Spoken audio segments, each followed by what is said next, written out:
पाहिजे. कारण मूळ संख्येला कुठल्या दुसऱ्या संख्येने भागतात नाही.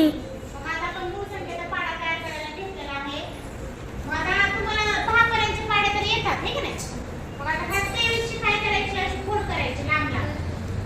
आता 2 चा पाढा सगळ्यांना येतो. त्याला लिहून द्या 2 चा पाढा. 1 2 2 2 आता 3 चा पण पाढा तसंच लिहून घ्या. 3 3 10 30.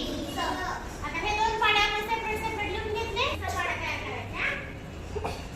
मग आता 2 आणि 3 दिसते का? हा 2 हा 3 दिसतोय.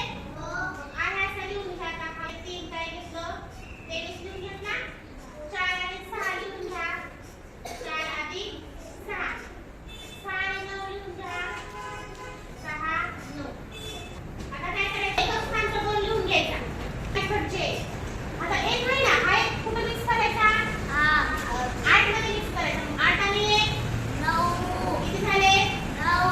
हा 5 एकच खालचा 5 लिहून घेतला. ह्याच्या नावामध्ये 1 टाका. 11. 11. हा 8 लिहून घ्या. आणि ह्या 12 मध्ये हा 1 टाका. 13.